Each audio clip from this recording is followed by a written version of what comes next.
नमस्कार दोस्तों, स्वागत है आपका हमारे YouTube चैनल पर। तो दोस्तों, साउथ कोरिया को अक्सर एक इकोनॉमिक मिरेकल के रूप में देखा गया है, जिसका श्रेय मिलता है उसकी रैपिड इकोनॉमिक डेवलपमेंट को, जो 1960 से लेकर अब तक साउथ कोरिया ने अचीव की है। और इसके साथ साउथ कोरिया एशिया की ही नहीं बल्कि दुनिया भर की सबसे बड़ी और एडवांस इकोनॉमीज में से एक माना जाता है।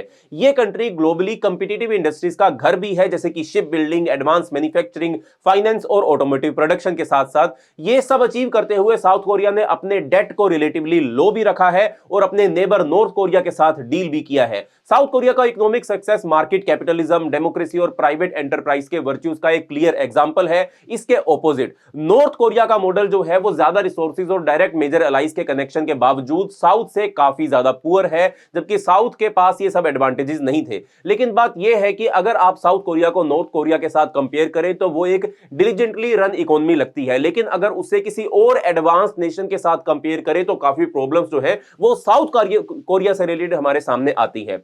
अभी की सबसे ग्लेरिंग प्रॉब्लम थी इस महीने मार्शल लॉ का डिक्लेरेशन और उसके बाद इंपीचमेंट का ट्रायल। ये एक एलिजिडली स्टेबल इकोनॉमी के लिए बड़े इवेंट्स हैं, लेकिन असल में ये सिर्फ उस देश के फंडामेंटल इश्यूज का एक ग्लोबल रिफ्लेक्शन है जो साथ साथ चल रहे हैं। अक्सर कहा जाता है कि साउथ कोरिया का इकोनॉमिक मिरेकल एक नेचुरली वेल रन इकोनॉमी का रिजल्ट है, लेकिन शायद ये एक मिरेकल ज्यादा है कि ये सब कुछ अचीव करना इतना ज्यादा इजी नहीं था। इस बात को समझने के लिए हमें कुछ की डिटेल्स को देखना पड़ेगा।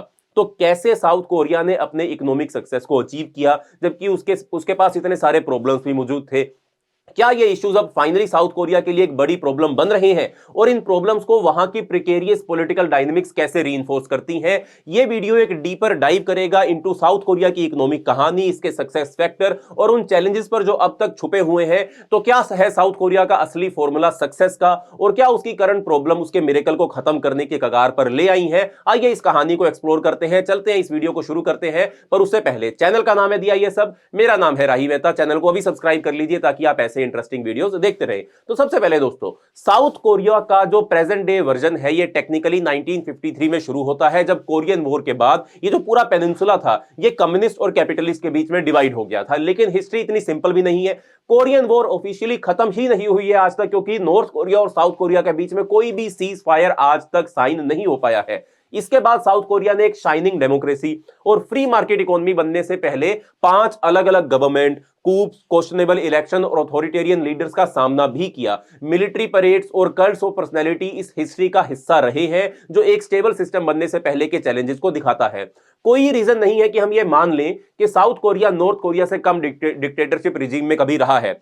इन अथॉरिटेरियन गवर्नमेंट्स की इकोनॉमिक पॉलिसीज भी ज्यादा अलग नहीं थी। नॉर्थ और साउथ दोनों में ही 5 ईयर प्लान्स पर हैवी इन्वेस्टमेंट किया गया, हैवी इंडस्ट्री पर स्ट्रॉन्ग फोकस किया गया। अगर इस महीने मार्शल लॉ का इंप्लीमेंटेशन पूरा हो जाता, जो कि हो भी गया है, तो ये साउथ कोरिया के लिए कोई नई बात नहीं होगी, बल्कि उनकी हिस्टोरिकल नॉर्मेलिटी का रिटर्न होगा, क्योंकि पहले भी साउथ कोरिया के अंदर ये सब चीजें हुई हैं, बट स्टिल साउथ कोरिया ने अपने इकोनॉमी को इतने ज्यादा पावरफुल बनाने का काम किया। काफी लंबे समय तक नॉर्थ और साउथ कोरिया एक ही जैसे लगते थे और नॉर्थ ज्यादा प्रोडक्टिव था कुछ समय पहले। या कह लीजिए जब ये डिवाइड हुए थे तब की तारीख में नॉर्थ कोरिया जो था वो थोड़ा ज्यादा प्रोडक्टिव था as compare to South Korea. अब नेचुरल रिसोर्सेज की हायर कंसंट्रेशन नॉर्थ कोरिया के पास थी, चाइना और यूएसएसआर से डायरेक्ट कनेक्शन नॉर्थ कोरिया के पास थे और लैंड बॉर्डर के थ्रू चाइना और यूएसएसआर के साथ डायरेक्ट कनेक्शन होने की वजह से थोड़ी ज्यादा एडवांटेज उनके पास मौजूद थी। लेकिन इन सब प्रॉब्लम्स के बीच ऐसे फैक्टर्स थे जो साउथ कोरिया को आज जितना वेल्दी बनाते हैं, जबकि नॉर्थ कोरिया इफेक्टिवली स्टैग्नेट कर गया। सबसे बड़ा एडवांटेज जो अक्सर ओवरलुक होता है वो है यूएसए की तरफ से दिया गया मैसिव एड। ये एड सिर्फ कैपिटल ट्रांसफर ही नहीं बल्कि मिलिट्री एड के रूप में, टेक्नोलॉजी नो हाउ के रूप में भी साउथ कोरिया को मिलने लगा। कोल्ड वॉर के दौरान साउथ कोरिया एक कन्वीनियंट बीचहेड था कम्युनिज्म के स्प्रेड के अगेंस्ट, यानी कि अमेरिका जो था वो साउथ कोरिया का इस्तेमाल कर रहा था कम्युनिज्म के स्प्रेड को रोकने के लिए कोल्ड वॉर के दौरान। इसलिए ये सब सिर्फ अच्छी नीयत से नहीं हो रहा था बल्कि कम्युनिज्म को हटाने के लिए ये सब किया जा रहा था। फिर भी ये एक रिलेटिवली पुअर इकोनॉमी के लिए एक बहुत बड़ा बूस्ट था जो साउथ कोरिया ने अचीव किया।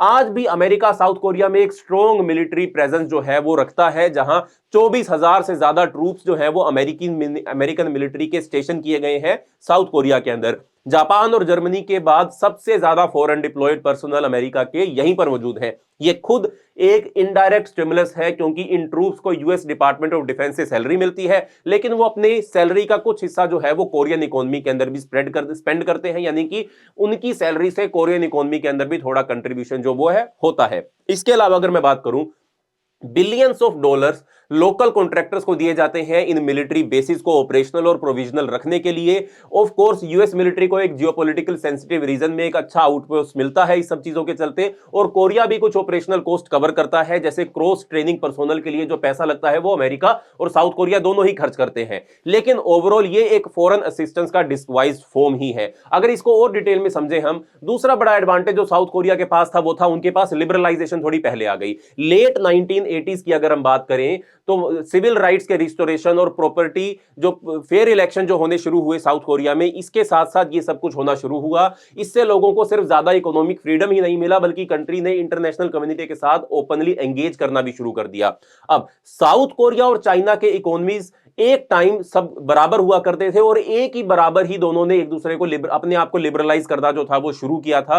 दोनों के सामने लिबरलाइज होने के पैरेलल्स काफी सरप्राइजिंग है। इस लिबरलाइजेशन ने साउथ कोरिया को अपने प्रॉब्लमेटिक सिबलिंग नॉर्थ कोरिया से आगे निकलने का मौका दिया, और शायद एक वजह यह है कि इन दोनों को ज्यादा कंपेयर नहीं किया जाता, क्योंकि चाइना की कहानी में कम्युनिज्म था, साउथ कोरिया की कहानी में कम्युनिज्म नहीं था, नॉर्थ कोरिया की कहानी में कम्युनिज्म था। इसलिए इनके बीच में कंपैरिजन जो है वो इतना आसान नहीं है और ज्यादातर किया भी नहीं जाता है। बट फिर भी साउथ कोरिया और चाइना की इकोनॉमीज के लिबरलाइजेशन के पैरेलल्स एक फैसिनेटिंग स्टोरी हमें बताते हैं जो दोनों नेशंस के अलग अलग ट्रेजेक्टरीज और फिलॉसफी को हाईलाइट करने का काम करते हैं। याद रखना, अब हम साउथ कोरिया और चाइना को कंपेयर कर रहे हैं, ना कि साउथ कोरिया और नॉर्थ कोरिया को कंपेयर कर रहे हैं। लिबरलाइजेशन यानी कि अपनी कंट्रीज को खोलना और ग्लोबल मार्केट के साथ इंटीग्रेट करना, ये एक टर्निंग पॉइंट था। कैसे समझाता हूं, देखो, दोनों के लिए दोनों देशों का रिजल्ट टर्निंग पॉइंट कैसे हुआ। लिबरलाइजेशन ने इन दोनों देशों को दुनिया भर से कनेक्ट करवाने का काम किया, प्राइवेट इकोनॉमी को बूस्ट करवाने का काम किया, बाहर से फंडिंग लेकर आने का काम किया। बट फिर भी चाइना और साउथ कोरिया का जो रिजल्ट निकला इस लिबरलाइजेशन पॉलिसी का वो बिल्कुल अलग अलग था। पहले साउथ कोरिया के कंटेक्स्ट में अगर मैं आपको बताऊं, देखो, साउथ कोरिया की लिबरलाइजेशन का मेन फोकस था एक्सपोर्ट ओरिएंटेड इंडस्ट्रीज को एस्टेब्लिश करना। उन्होंने ग्लोबल ट्रेड और प्राइवेट एंटरप्राइजेस को प्रमोट किया, और इसके साथ ही उन्होंने चिबोल्स यानी कि बड़ी कॉन्ग्लोमरेट्स को प्रमोट किया, जैसे कि सैमसंग को, ह्यूंडई को, इन सब को प्रमोट करने का काम किया साउथ कोरिया ने। यह एक पिवटल पॉइंट था और उनकी इकोनॉमिक ग्रोथ में इन्होंने बहुत बड़ी कंट्रीब्यूशन करी। इस लिबरलाइजेशन ने साउथ कोरिया को अपने प्रॉब्लमेटिक सिबलिंग यानी कि नॉर्थ कोरिया से दूर करने का काम किया। जहां नॉर्थ कोरिया एक क्लोज्ड कमांड इकोनॉमी के मॉडल को फॉलो करता था, वहां साउथ कोरिया ने अपनी इकोनॉमी का रास्ता अपनाया, ओपन इकोनॉमी का रास्ता अपनाया। यह शोकेस करता है कि कैपिटलिज्म और फ्री मार्केट किस तरीके से एक वॉर टोर नेशन को भी एक प्रोस्परस कंट्री के अंदर बदलने का काम कर सकते हैं। फिर चाइना के कंटेक्स्ट में लिबरलाइजेशन ने क्या किया, इसको भी समझते हैं। देखो, चाइना की लिबरलाइजेशन डेंग जाओपिंग की लीडरशिप के अंदर स्टार्ट हुई थी और इसका फोकस था सोशलिज्म विद चाइनीज कैरेक्टरिस्टिक। यह टर्म बहुत इंपॉर्टेंट है, इसको याद रखना। डेंग के प्रैग्मेटिक अप्रोच ने कम्युनिज्म को एक कंट्रोल्ड कैपिटलिज्म के साथ ब्लेंड करने का काम किया, और उन्होंने ओपनली कहा था, यह भी याद रखना जो मैं बोलने जा रहा हूं, कॉमन प्रोस्पेरिटी तभी अचीव हो सकती है जब कुछ लोग पहले अमीर हो जाएं। यानी कि चाइना ये कह रहा था या डेंग साइपिंग ये कह रहे थे कि कॉमन प्रोस्पेरिटी तभी अचीव हो सकती है जब कुछ लोग चाइना के अंदर पहले अमीर हो जाएं। इसका मतलब यह था कि इनइक्वालिटी इनिशियली बढ़नी चाहिए ताकि इकोनॉमिक ग्रोथ एक्सेलरेट हो और बाद में उसका डिस्ट्रीब्यूशन जो है वो बाकी दुनिया तक, बाकी जनता तक पहुंचाया जा सके। चाइना ने भी ग्लोबल मार्केट के लिए अपनी इकोनॉमी खोली, लेकिन उनका कंट्रोल चैनलाइज था, सेंट्रलाइज था, और कम्युनिस्ट पार्टी एक स्ट्रॉन्ग ओवरसाइट बनाकर पूरी की पूरी चाइनीज इकोनॉमी को कंट्रोल करके रखती थी, आज भी रखती है। चाइना में वो लोग जो पहले अमीर हुए अनसरप्राइजिंगली पॉलिटिकली वेल कनेक्टेड थे, कम्युनिस्ट पार्टी के साथ जुड़े हुए थे, जो कंट्री की फर्स्ट प्राइवेटाइज इंडस्ट्री का फायदा उठाने लगे। साउथ कोरिया में भी वो लोग जो पहले अमीर हुए वो थे politically well connected industrial family से, जो चीबोल कंपनीज यानी कि मोनोपोलिस्टिक कंपनी, बड़े बड़े कॉन्ग्लोमेरेट चलाने का काम करते थे। उन्हीं कंपनीज के मालिक थे, पॉलिटिकली वेल कनेक्टेड थे, इंडस्ट्रियल फैमिली से आते थे, और वही लोगों ने साउथ कोरिया के अंदर भी इस प्राइवेटाइज लिबरलाइज्ड इकोनॉमी का फायदा उठाया। कंपनीज जैसे कि ह्यूंडई, कंपनीज जैसे कि एलजी, लोटे, कुम्फो, ये प्राइवेट एंटरप्राइजेस थे और इन्होंने पनपने की शुरुआत करी, लेकिन उन्हें गवर्नमेंट ने स्पेशली सिलेक्ट किया था, स्पेशल प्रोटेक्शन प्रोवाइड किए थे, प्रिविलेजेस प्रोवाइड किए थे। गवर्नमेंट की उम्मीद थी कि ये कंपनीज कोरियन वॉर के बाद डोमेस्टिक इंडस्ट्री को रीबिल्ड करने में मदद करेंगी। गवर्नमेंट एक्टिवली इन कंपनीज के लिए रिसोर्सेज अरेंज करने में लगी हुई थी। इसका ऑब्वियस रिजल्ट क्या हुआ, यही हुआ कि इन कंपनीज और इनके फैमिलीज काफी वेल्दी और पॉलिटिकली इन्फ्लुएंशियल बनते हुए चले गए। इनका इकोनॉमी पर इंफ्लुएंस पास्ट सेंचुरी के वेरियस गवर्नमेंट के कंपैरिजन में ज्यादा कंसिस्टेंट रहा। जब साउथ कोरिया ने लेट 1980s में ग्लोबल कॉमर्स के लिए अपने दरवाजे पूरी तरीके से खोले, तब इन कंपनी कंपनीज ने अपने ऑपरेशंस को एक्सपेंड करना शुरू किया और कोरिया को एक इंडस्ट्रियल पावर हाउस बनाने में बहुत ज्यादा सफलता जो थी वो हासिल करी। बट इस प्रोसेस में इन कंपनीज ने अपने आप को भी बहुत ज्यादा वेल्दी बना लिया। कोरिया की लिबरलाइजेशन का टाइमिंग भी एक तरीके का मिरेकल ही था। इन कंपनीज के पास टेक्निकल नो हाउ बिल्ड करने का टाइम था, उनके पास लेबर फोर्स थी, वो चीप भी थी और ग्लोबली कंपिटिटिव भी थी, और चाइना को दुनिया की वर्कशॉप बनने में अभी 10 साल रहते थे, स्पेशली टेक्निकल इंडस्ट्रीज जैसे शिप बिल्डिंग, इलेक्ट्रॉनिक, ऑटोमोबाइल में, जहां कोरिया ने अपनी डोमिनेंस बनाई। पहले कभी जापान था, जापान के बाद कोरिया आया और कोरिया के बाद अब चाइना आ चुका है। अगर इनका टाइमिंग वैसे ही परफेक्ट नहीं होता तो कुछ साल पहले प्लाजा अकॉर्ड साइन हुए थे। देखो, जब कोरिया ने अपनी कंट्री के अंदर इंडस्ट्रियलाइजेशन को बढ़ाना शुरू किया, मैंने आपको बताया कि पहले जापान था इस सेक्टर में, फिर कोरिया आया और अब चाइना आ चुका है। और इनका टाइमिंग परफेक्ट नहीं होता है। क्यों? क्योंकि पहले इंडस्ट्रियलाइजेशन से पहले जापान के साथ और कुछ कंट्रीज के साथ अमेरिका जो है वो प्लाजा अकॉर्ड साइन करता है। यह एग्रीमेंट मेजर वेस्टर्न नेशन और जापान के बीच था, जिसमें जापानीज येन की वैल्यू को यूएस डॉलर और दूसरी करेंसीज के कंपैरिजन में बढ़ने दिया गया था। इसका एम था जापानीज एक्सपोर्ट को कंट्रोल करना, जो आर्टिफिशियली लो कॉस्ट करेंसी की वजह से अनफेयर एडवांटेज ले रहा था। साउथ कोरिया ने ऐसा कोई भी एग्रीमेंट साइन नहीं किया, जापान ने किया। और जापान की हालत क्या हो चुकी है आज की डेट में, जापान की इकोनॉमी में क्या डिस्टर्बेंस आ रही है, इसके ऊपर भी हमने एक वीडियो बनाई है, आप जाकर उसको देख सकते हैं।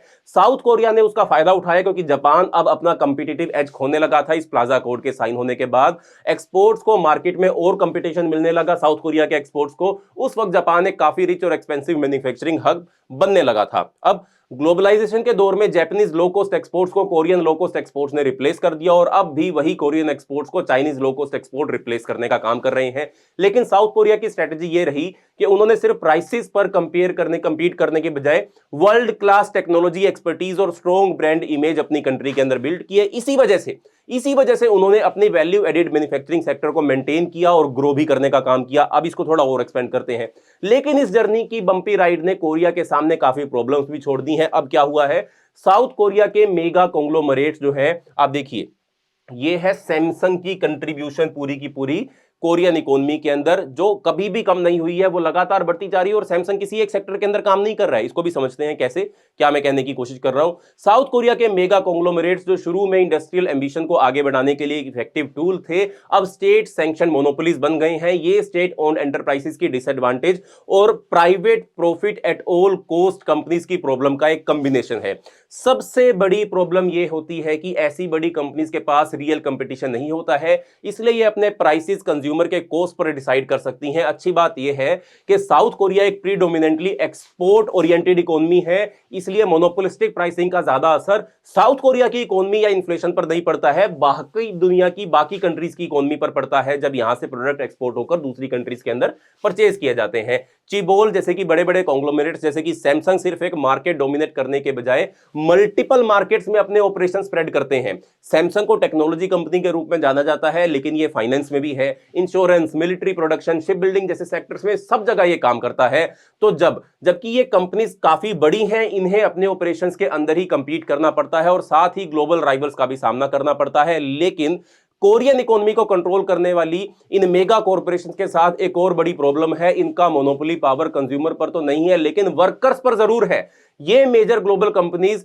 छोटी लोकल कंपनीज के कंपैरिजन में काफी अच्छी सैलरी देती हैं, इसलिए इन कंपनीज में जॉब पाने का कंपटीशन इनसेन लेवल का होता है। लोग टॉप यूनिवर्सिटीज में एडमिशन के लिए इंटेंस हाई स्कूल एग्जाम देते हैं और फिर एलजी, सैमसंग या हुंडई जैसी कंपनीज में इंटरव्यू के लिए अलग अलग से एम्प्लॉयमेंट एग्जाम भी क्लियर करते हैं। मेडिकल डॉक्टर या हाई एंड लॉयर बनने के अलावा इन कंपनीज में जॉब लेना एक एक्सट्रीमली कंपिटिटिव सोसाइटी में आगे बढ़ने का एक लिमिटेड ऑप्शन में से एक माना जाता है। यह सिर्फ एक सोशल इशू नहीं है जो हमें बाद में डिस्कस करना होगा, बल्कि इसका तुरंत इकोनॉमिक इंपैक्ट भी आज की डेट में साउथ कोरिया के ऊपर पड़ रहा है। अगर लोग अपनी पूरी लाइफ इन कंपनीज में जॉब लेने की कोशिश में लगा देते हैं, तो इसका मतलब यह है कि काफी टैलेंटेड लोग नए बिजनेस स्टार्ट करने की तरफ डाइवर्ट नहीं हो रहे हैं, जो नए टेक्नोलॉजीज को इंट्रोड्यूस जो है वो कोरिया के अंदर कर सकें। मैन पावर के अलावा ये मेगा कॉन्ग्लोमरेट्स काफी ज्यादा कैपिटल भी एब्जॉर्ब करते हैं। ये ऑर्गेनाइजेशंस अपने ऑपरेशंस को एक्सपेंड करने के लिए डेट हैवी स्ट्रेटजीज यूज करती हैं, खासकर कैपिटल इंटेंसिव इंडस्ट्रीज में, जैसे शिप बिल्डिंग जो देश की सबसे बड़ी इंडस्ट्री, साउथ कोरिया की सबसे बड़ी इंडस्ट्रीज में से एक है। इनको एनॉर्मस अमाउंट ऑफ मनी की जरूरत होती है, not just to construct the yards, बल्कि शिप फाइनेंस करने के लिए भी, जब तक कि वो अपने इवेंचुअल बायर को बेचकर सामान वापस अपने देश के अंदर ना आ जाएं। इन कॉन्ग्लोमेरेट्स के इतने बड़े होने की वजह से इनके लोन्स भी काफी हैवी होते हैं। फाइनेंशियल सेक्टर इन्हें टू बिग टू फेल मानता है, इसलिए ये छोटी बिजनेस के कंपैरिजन में ज्यादा आसानी से पैसा बोरो कर लेते हैं। साउथ कोरिया का government debt to GDP ratio एक एडवांस इकोनॉमी के लिए रिलेटिवली लो है, लेकिन कॉर्पोरेट डेट टू जीडीपी जो प्राइमरीली इन मेगा कॉन्ग्लोमरेट से आता है, आप नाम देख सकते हैं पीछे कंपनीज का, ये दुनिया में सबसे हाई लेवल्स में से एक माना जाता है। आज के दिन में कंपैरिजन के तौर पर देखा जाए तो चाइना में नए बिजनेस शुरू करने की जो कल्चर है वो ज्यादा स्ट्रॉन्ग है, जो नए टेक्नोलॉजी प्रोड्यूस करते हैं और उनमें से काफी सक्सेसफुल भी रहे हैं। एक और प्रॉब्लम यह है कि इस वजह से इकोनॉमी ज्यादा डाइवर्सिफाइड साउथ कोरिया के अंदर नहीं हो पाई है। 2012 में सिर्फ सैमसंग ग्रुप के रेवेन्यू देश के टोटल जीडीपी का 22% से ज्यादा था, लेकिन इससे अक्सर गलत तरीके से भी रिप्रेजेंट किया जाता है कि जैसे सैमसंग देश की 20% जीडीपी के लिए रिस्पॉन्सिबल है, जो टेक्निकली जीडीपी का काम करने का एक तरीका नहीं है। अब थोड़ा समझाता हूं, देखो, रेवेन्यू सिर्फ टोटल सेल्स का अमाउंट होता है, जबकि GDP actual value added production को दिखाता है। थ्योरेटिकली सैमसंग चाइना से इंपोर्टेड फोन्स बेचकर काफी रेवेन्यू जनरेट कर सकता है, लेकिन इसका जीडीपी पर नेगेटिव इंपैक्ट भी हो सकता है, क्योंकि इंपोर्ट्स टोटल आउटपुट से सब्ट्रैक्ट किए जाते हैं। इस वजह से एक और भी सिली एग्जांपल ये हो सकता है कि कोई भी बिजनेस स्टार्ट करे जो $20 का नोट $10 में बेचता हो, और अगर उसने $1 बिलियन के नोट बेचे तो वो $10 बिलियन का रेवेन्यू क्लेम कर सकता है, जो ना तो इकोनॉमिक प्रोडक्टिविटी में कोई कंट्रीब्यूशन करेगा और ना ही इसका कोई सस्टेनेबल बिजनेस मॉडल बनेगा। लेकिन टेक्निकलिटीज को साइड में रखें तो सैमसंग असल में एक बड़ा एक्सपोर्टर है, जो जीडीपी का एक इंपॉर्टेंट कंपोनेंट है। इनका मैन्युफैक्चरिंग और सर्विसेज के जरिए वैल्यू एड इनके टोटल रेवेन्यू का एक सिग्निफिकेंट शेयर है। तो जबकि कोरियन इकोनॉमी के 20% के लिए रिस्पॉन्सिबल माना जाता है, इसका क्लेम थोड़ा सा एग्जैजरेशन हमको लगता है, बट स्टिल हम इसको काउंट कर सकते हैं। यह कहना फेयर होगा कि सैमसंग और कुछ बड़ी कंपनी सिर्फ अनरीजनेबल इन्फ्लुएंस नहीं रखती हैं, बल्कि वो कोरियन इकोनॉमी के लिए एसेंशियल भी हैं। ये ओवर टाइम ग्लोबल पार्टनर्स के साथ एक बैड कल्चर का रीजन भी बन गया है, क्योंकि कोरियन के बड़े बड़े conglomerates too big to fail हैं। इन्हें गवर्नमेंट से स्पेशल ट्रीटमेंट मिलता है, जो फॉरेन कंपनीज के लिए उनके डोमेस्टिक मार्केट में कंपीट करना मुश्किल बना देता है। इस वजह से बड़े इंपोर्टर्स कोरिया के साथ न्यूट्रल ट्रेड एग्रीमेंट बनाते हैं कि के लिए कम मोटिवेट रहते हैं। एक एक्सपोर्ट हैवी इकोनॉमी के लिए यह बैड न्यूज हो सकता है। 1990s के लेट एशियन फाइनेंशियल क्राइसिस के बाद आईएमएफ ने कोरिया की गवर्नमेंट को इन कंपनीज के साथ काम करने के तरीके पर शर्तें लगाई थी। ये $60 बिलियन के बेल आउट का लोन का एक हिस्सा था, जो कोरिया को आईएमएफ के द्वारा दिया गया था, और उन्हें इन शर्तों को मानना पड़ा। उस वक्त के लिए बेल आउट्स के लिए काफी बड़ा अमाउंट हुआ करता था। आज इन ओल्ड शोर too big to fail corporations का कोरिया इकोनॉमी पर जो बर्डन है वो काफी अच्छे से डॉक्यूमेंट किया गया है, लेकिन इनका इन्फ्लुएंस कम करना कंट्री के अंदर लगभग इंपॉसिबल हो चुका है। देश में लोगों का इन कंपनीज के लिए काफी पॉपुलर सपोर्ट भी है, क्योंकि ये कंपनीज वही है जो साउथ कोरिया को आज इतना अमीर बनाने में कामयाबी हासिल कर पाई हैं, उस लेवल तक लेकर गई हैं साउथ कोरिया को। और ये गलत भी नहीं है। जब एक इकोनॉमी गरीब होती है तो कुछ कोर इंडस्ट्रीज जैसे कि इन कॉन्ग्लोमेरेट्स के काम को पुश करना एक अच्छा तरीका होता है जॉब्स, एक्सपोर्ट्स और बिजनेस को स्ट्रॉन्ग फाउंडेशन बनाने का। साउथ कोरिया की एक किस्मत ये रही कि जो इंडस्ट्रीज में इन्होंने पूरा फोकस लगाया वो पिछले 30 सालों में काफी अच्छी परफॉर्म भी कर रही हैं। Technology, smartphone, global shipping, economic cars या इकोनॉमी कार जैसे सेक्टर में मैसिव ग्रोथ देखने को हमको मिली भी है, लेकिन एक टाइम के बाद इनके फेयर कंपटीशन करना पड़ेगा, वरना ये स्लो और लेजी हो जाएंगे। कोरिया अभी भी इन इंडस्ट्रीज में कंपिटिटिव है, लेकिन पहले जैसे डोमिनेट नहीं रहा है। ये इंडस्ट्रीज अब स्टैग्नेट होने लगी हैं, पॉपुलेशन एजिंग होने लगी है, और इन्वेस्टर कंट्री में पैसा डालने को लेकर काफी ज्यादा कॉशियस हो गए हैं। जिस तरह कोरिया न्यू जापान बना था, अब चाइना न्यू कोरिया बन रहा है, और ये और सस्ते कार, ज्यादा एक्साइटिंग फोन्स और बिलियंस बड़ी बड़ी शिप्स के अंदर इन्वेस्ट करता जा रहा है चाइना। कोरिया अब एक हाई इनकम इकोनॉमी है, जहां लोग अपने हायर कॉस्ट ऑफ लिविंग को कवर करने के लिए डिसेंट वेजेस की डिमांड करते हैं। इन बड़े कंपनीज का स्केल और वेट इन सब प्रॉब्लम्स को और बढ़ा रहा है। मिरेकल ऑन द हान रिवर ने साउथ कोरिया को आज की तरह प्रोस्परस इकोनॉमी बनाया है, लेकिन इस मिरेकल के पीछे एक फास्ट बार्गेन था जो इतना लंबा चला। यह भी एक मिरेकल है अपने आप के अंदर। तो दोस्तों, अब हमने इस सारे के सारे इशू को डिटेल में डिस्कस कर लिया है। प्रॉब्लम्स क्या है साउथ कोरिया की इकोनॉमी को, और कैसे साउथ कोरिया ने अपने आप को इतना सक्सेसफुल बनाने का काम किया। तो ये था हमारा साउथ कोरिया की इकोनॉमी को लेकर एक डिटेल्ड एनालिसिस। अगर आपको ये वीडियो इंफॉर्मेटिव लगा हो तो प्लीज कमेंट करके हमें जरूर बताएं। वीडियो को लाइक करें, शेयर करें, और अगली वीडियो का इंतजार करते हैं। मिलते हैं अगली वीडियो के अंदर, तब तक के लिए धन्यवाद, बाय बाय, जय हिंद।